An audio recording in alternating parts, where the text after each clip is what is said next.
본격 시사 인터뷰 이광재 전 국회 사무총장 만나보겠습니다. 총장님 안녕하세요. 네, 안녕하세요. 네. 올해 초 책을 하나 내셨더라고요. 근데 네. 제목이 좀 흥미롭습니다. 네. 악당으로부터 대한민국 지키기. 네. 어떤 메시지를 좀 담고 싶으셨어요? 불법 계엄은 다시는 없어야 되겠다. 그런데 무엇을 잘못했는지도 모르고 사과도 안 하고 반성도 안 하고 국민을 분열시키는 사람을 성경에는 사탄이라고 그러잖아요. 악당이죠. 아, 악당이 있으면 영웅도 있을 텐데 영웅은 뭡니까? 국민들이 영웅이죠. 이번에 국민들이 불법 계엄을 온몸으로 막아냈잖아요. 경찰들도 용기 있는 군인들도. 저는 이 용기 있는 그 국민들이 영웅이라고 생각하고 이 영웅들이 이제 정치가 어지럽히면 국민들이 구하고 정치가 어지럽히면 국민들이 구하는 게 아니고 이제 국민들이 잘 사는 나라가 됐으면 좋겠습니다. 네, 그런 문제 제기를 하신 거군요. 지금 비상계엄 사태 문제 해법들 좀 책에 담으셨는데 지금 가장 시급하게 처리해야 할 게 뭐라고 보세요? 저는 일단 빨리 탄핵에서 인용이 돼야 된다. 지금 부산 같은 데 보니까 자영업자의 19%가 문을 닫았더라고요. 그러니까 두 집 중에 하나가 문을 닫은 거잖아요. 네. 아니, 5집 중에 하나가. 네. 요즘에 길거리 가다 보면 임대 엄청 많이 나왔잖아요. 빨리 이 계엄이 탄핵이 인용돼서 경제 살리기가 저는 가장 중요한 문제라고 보고 또 하나는 역시 트럼프 대통령이 4월 2일 날 이제 관세에 대해서 네. 한국에 입장을 발표할 텐데 어떻게 한국 경제를 살릴 거냐라고 하는 것이 저는 가장 중요한 것이다라고 생각하죠. 네, 현안으로 좀 넘어가 보겠습니다. 이재명 대표 공직선거법 위반 항소심 선고 다음 달 26일로 예정되어 있습니다. 검찰은 징역 2년 구형했습니다. 예상했던 구형량인가요? 그렇죠. 1심 그대로니까요. 이 대표의 입지 3월 26일 선고 후에 좀 당내에서 좀 달라질 수 있나요? 어떻게 보십니까? 글쎄 무죄가 나면 날개를 달 것이고요. 그 유죄가 나면 무거운 짐을 지고 달리게 하는 형국이 될 텐데 결국 정치인의 생명은 결국 국민들 마음속에 있는 건데 국민들 마음은 아마 지금 5가지 시험 문제를 내고 있는 것 같아요. 어떤? 하나는 계엄을 과연 단호하게 극복할 수 있는가. 이건 이재명 대표가 높은 점수를 갖고 있는 것 같아요. 네. 두 번째 문제는 그런데 이 분열된 나라를 하나로 극복할 수 있는 용광로 같은 리더십이 있느냐. 네.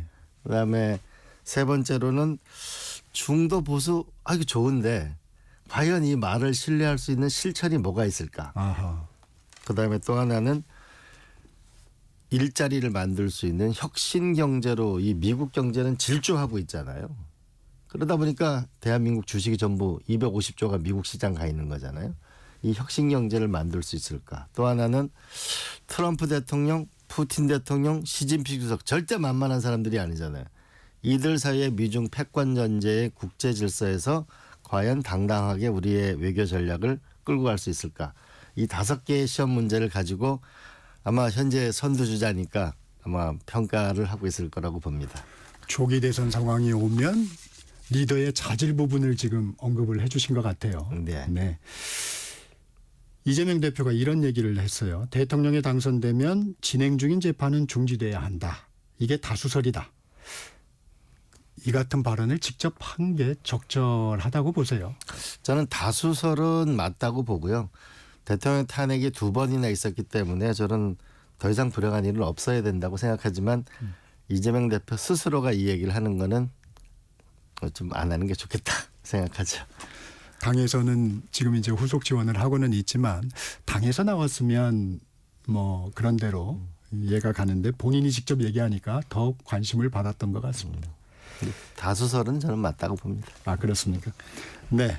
이재명 대표 이 얘기 오랜만에 나오셨으니까 이 얘기 여쭙겠습니다. 민주당은 진보가 아니다. 중도 보수 정당이다. 밝힌 부분에 대해서는 어떤 생각이세요? 저는 중도 보수를 강화하자는 쪽에서는 방향은 잘 잡았다고 봅니다. 네. 왜냐하면 현재 계엄을 옹호하는 거는 이거는 보수가 아니고 이건 극우라고 봐야 되거든요. 보다 합리적인 보수를 껴안아야 된다. 잘 잡았다. 그런데 우리가 새는 좌우로 날개를 난다고 하잖아요. 근데 사실 몸통이 제일 중요하잖아요. 중도. 그럼 결국은 실천이 중요할 텐데 네. 그런 면에서는 저는 반도체법을 빨리 통과시키고 주 52시간은 글로벌 스탠다드에 나중에 협상을 하자. 왜냐하면 미국 같은 선진국은 그 고액 연봉자이거나 또는 네. IT나 소프트웨어 인력이나 R&D 인력은 전문직은 주 50시간에서 빠주거든요. 이런 제도가 필요하고 이번에 1인 1가구에 대해서 저는 상속세 부분을 적어도 자기 자식한테 물려줄 때는 그 부분은 난 상속세 부분을 빨리 처리하는 게 좋겠다. 18억까지 공제해 주다. 그렇죠. 이 말씀이시죠? 네. 그런데 지금도 잠시 언급을 하셨지만 중도 보수 얘기를 했는데 특히 노동 문제, 주 52시간 예외 문제라든가 아니면 노란봉투법 이런 부분에서는 중도 보수라고 얘기하기는 너무 어렵게 움직이지 않고 있어요. 저는 주 52시간 문제는 딱 결론을 내는 건 사실은 사회적 대타협이 필요하거든요.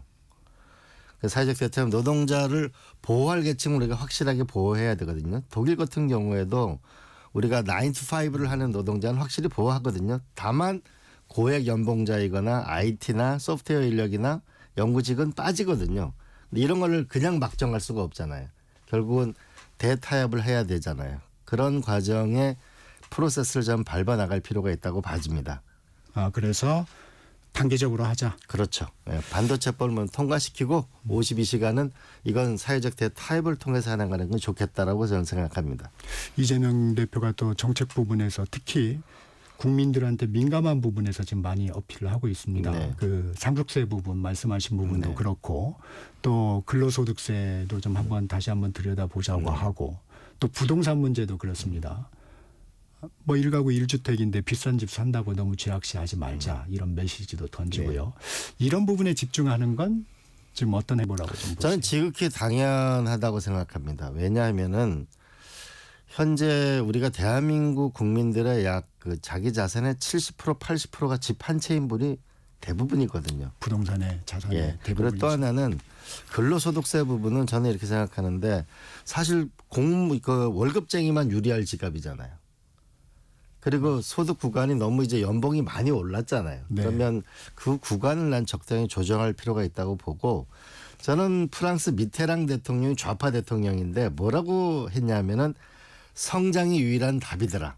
그리고 두 번째로는 세금을 걷어서 국민한테 나눠주려고 하지 말고 가급적 감세를 해서 가처분 소득을 늘리자. 또 하나는 그런데 돈이 필요하면 세금 이외에 공기업을 민영화하거나 다른 우리가 재원을 마련하자. 그래서 프랑스를 부흥으로 이끌었거든요.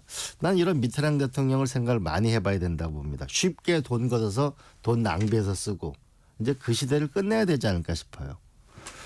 총장님 나오셨으니까 이 국민연금의 지금 자동 주등 장치가 좀 쟁점이 되고 있습니다. 이런 소득세제 이런 부분도 뭐 10년, 20년 넘게 같은 체계가 이렇게 유지되는데 그렇습니다. 예. 여기에도 좀 그런 부분을 넣을 수는 없는 건가요? 저는 국민연금 이번 계획을 반드시 해야 된다고 보는데요. 그러니까 우리가 사회가 변하면 그에 맞게 제도도 변해야 될 것 같아요. 제가 문재인 대통령하고 한 시간 이상 한 게 종부세 문제였는데 네. 노무현 대통령인데 과세 표준 기간이 6억이잖아요. 근데 근 20년이 지나면 세상은 많이 바뀌었잖아요. 그렇죠. 그래 과표금을 올려야 될 거 아니에요. 그래서 1% 수준만 유지하는 게 좋겠다고 얘기했는데 결국 안 됐는데요. 결국 시대에 맞게 결국은 제도가 변화되는 것. 그다음에 제도는 국민들이 수용을 해야 그게 제도가 되는 거잖아요. 그러면서 유연해야 된다고 저는 봅니다. 그래서 소득세 이런 부분도 볼 때마다 그런 생각이 좀 듭니다. 그래서 어떠한 뭐 물가 상승률이나 이런 부분을 반영해서 그런 부분도 적절하게 아니면 국회가 움직이지 않으면 뭐 몇십 년 동안 그냥 가더라고요. 저 국회 진짜 일하게 해야 됩니다. 제가 이거 아주 혁신해야 될 구석입니다. 저기. 이재명 대표 하여튼 이런 외연 확장 행보 좀 효과는 지금 나타나고 있다고 보세요. 예, 보시면. 저는 중도 보수의 길을 좀 더 확고히 갔으면 좋겠어요. 그리고 말한 약속은 반드시 지키는. 사람은 정치인은 말이 곧 법이어야 되거든요. 중요한 말씀 해주신 것 같습니다. 총장님 그 추경안에 전국민 25만 원 민생회복 소비 쿠폰 이 부분에 대해서는 조금 부정적인 의견을 갖고 계시더라고요. 저는 소비 쿠폰을 주자는 거는 저는 찬성합니다. 지난번에 우리가 재난지원금을 줘보니까 상위 소득이 높은 사람은 결국 자기 주머니에 들어가더라고요. 근데 어려운 사람들 같은 경우는 이걸 전부 소비하더라고요. 그러면은 오히려 소비 쿠폰으로 해주고 어려운 사람한테는 차라리 돈을 더 주는 게 낫고, 그런데 이번 추경은 대한민국이 어디로 갈 거냐, 민생에 어려운 사람을 도와주는 것도 중요하지만은 대한민국이 어디로 가느냐도 중요하잖아요. 그런 면에서 저는 성장, 즉 반도체 법을 통과시키면서 산업은행에 그 자본금을 10조 원 늘려주면은 이게 시장에서 곱하기 10, 100조를 동원할 수 있거든요. 시장 원리상. 네. 그러면 우리가 얼마 전에 손정희 그 회장이 네. 트럼프 대통령 만날 때 막 200조 투자한다 그래서 열렬히 활용받았는데, 산업은행 자본금 10조만 늘려줘도 우리가 시장에서 100조를 동원해서 기업에 투자를 할 수 있거든요. 그러니까 한편으로는 그 어려운 사람들을 도와주는 민생 추경을 하고, 또 한편으로는 성장을 강하게 하는 추경을 동시에 해야만 좀 국민들의 설득을 받을 수 있을 거라고 저는 생각합니다. 그리고 전 국민보다는 차라리 어려운 취약계층에 좀 집중하는. 더 주는 게 좋다. 전 국민 보편적 지원은 적절하지 않다, 이런 생각 가지고 계시는 거군요. 네, 지난번에 그런 소비 쿠폰은 저는 근데 찬성합니다. 소비 쿠폰은. 마은혁 헌법재판관 후보자 그 임명 보류에 대한 헌재의 결정이 나왔습니다. 이 결정 좀 어떻게 보셨어요? 저는 당연하다고 봅니다. 왜냐하면 국회가 결정한 것이고 여야가 합의로 결정하시기 때문에 합의로 결정한 거기 때문에 이거는 당연하다고 저는 봅니다. 공은 이제 최상목 권한대행한테 넘어갔습니다. 어떻게 전망하세요? 저는 최상목 권한대행한테 처음부터 헌 정치에 빠져들지 마라. 오히려 헌재는 법에 정한 대로 국회의 뜻을 따르고 본인은 경제 살리기에 집중하라라고 저는 여러 번 얘기했어요. 본인은 공직자잖아요. 법을 지키는 사람이잖아요. 그런 본연의 업무, 그다음에 본인의 경제 살리기에 집중했으면 좋겠어요. 할 것 같습니까? 안 할 것 같습니까? 시기를 조절할 것 같습니까? 어떻습니까? 안 하면 나는 더 큰 국민적인 비난을 받을 것 같아요. 지난번엔 여야가 합의해 오면 해준다고 했잖아요. 네. 합의 문서가 공개됐잖아요. 그리고 헌법재판소가 결론을 냈잖아요. 입법, 사법, 행정이라는 부분에서 사법부가 결정을 했으면, 입법부가 두 부서가 결정했으면 본인은 행정부의 일원 아니에요. 행정부의 일원은 법을 집행하는 사람이잖아요. 좀 쉽게 했으면 좋겠어요. 시기가 좀 관심이어가지고요. 지금 저는 시기는 빨리 하는 게 저는 좋다고 보고, 바람을. 저는 헌법재판소도 아마 저는 그에 상관없이 8명으로 판결할 수도 있다고 봅니다. 그러나 빨리 해서 9명으로 해줘야 국민들이 더 분열 없이 이 결정을 받아들이지 않을까 싶어요. 아쉬워요. 일찍 했어야 됐는데. 그러면 이번에 윤 대통령 탄핵 심판 9인 체제로 가야 되는 게 맞다고 보시는 건가요? 저는 8인 체제로도 만약 최상목 대행이 안 하면 8인 체제로 할 수밖에 없는 거죠. 그러나 9인 체제가 되면 더 국민들이 볼 때는 완전체로 보시겠죠. 근데 이제 탄핵 결정이 그렇게 되면 아무래도 좀 늦어질 수밖에 없을 텐데. 근데 실제로는 근데 거의 지금 거의 끝나가는 상황, 마지막 최후 진술까지 했으니까요. 저는 3월을 넘기는 일은 없을 거다 그렇게 생각합니다. 그리고 빨리 끝나야 이 국민들은 지금 한 몇 달이 어떻게 시간이 가는지도 모르거든요. 주식시장은 붕괴돼 있고 지금 민생 영향 심각하거든요. 빨리 탄핵이 결반이 나야 된다고 봅니다. 총장님은 9인 체제가 되더라도 3월을 넘기지는 않을 것이다, 그렇게 보시는 건가요? 그래야 이 나라가 편안해지지 않을까요? 국민들 너무 지금 지쳐 있어요. 그리고 이번 헌법재판소를 지켜보면서 많은 걸 국민들이 탄핵해야 되겠다고 저는 생각합니다. 이번에 윤 대통령 마지막 최후 진술은 국민의 마지막 기대까지 저버렸다. 이번에 정말 사과해야 되고 국민들에게 죄송하다고 얘기해야 되고 자기 부하들 책임을 묻지 말아달라고 얘기해야 되고, 그리고 승복해서 국민들이 분열되지 않았으면 좋겠다고 간곡하게 호소했어야 좀 그나마 국민들 마음속에 남았을 텐데 너무 아쉽다고 생각해요. 최후 진술, 윤 대통령 최후 진술 얘기도 해주셨으니까 관심을 끌었던 부분이 임기 단축 개헌, 책임 총리제 이런 부분을 얘기했어요. 이 부분은 좀 어떻게 보셨어요? 그거는 많은 정치인들이 몇 년 전부터 얘기했듯 진작했어야 될 일이죠. 이번에는 국민들한테 사과하고 승복한다는 거. 그다음에 국민들이 잘못된 본인의 계엄 이 판단을 국민들이 경찰과 군인들과 국민들이 막아준 거에 대해서 오류를 수정한 것에 대해서 감사하다. 이런 얘기를 하는 게 맞았을 것이다 봅니다. 네. 이 탄핵 결정 이후에 국민 분열이 상당히 걱정입니다. 헌재가 시간이 좀 걸리더라도 만장일치로 결정을 내야 된다. 뭐 이런 얘기도 있는데 어떻게 생각하세요? 저는 만장일치가 될 가능성이 많다고 봅니다. 왜냐하면은 이게 그 한동훈 대표가 계엄이 선포됐을 때 바로 한 말이 그건 법무부 장관이었잖아요. 응? 네. 윤석열 대통령 최측근이었잖아요. 이건 반헌법적이고 반법률적이다. 그리고 이거는 국회의 의사당을 쳐들어와서 유리창을 깨고 의원을 끌어내라고 하고 이런 거는 전 세계에 다 방송이 중계된 거고 전 국민이 유튜브로 시청을 했잖아요. 이건 무슨 숨길 수 있는 일이 아니잖아요. 이건 반헌법적인 거죠. 헌법재판소는 헌법이냐 반헌법이냐 아니냐 이것만 판단하는 거기 때문에 명백한 거라고 저는 생각합니다. 총장님은 올해 들어 개헌에 대한 중요성을 강조해 오셨습니다. 개헌 논의를 주도하면 대선 승리와 성공한 정부로 나아가는 길이 열린다.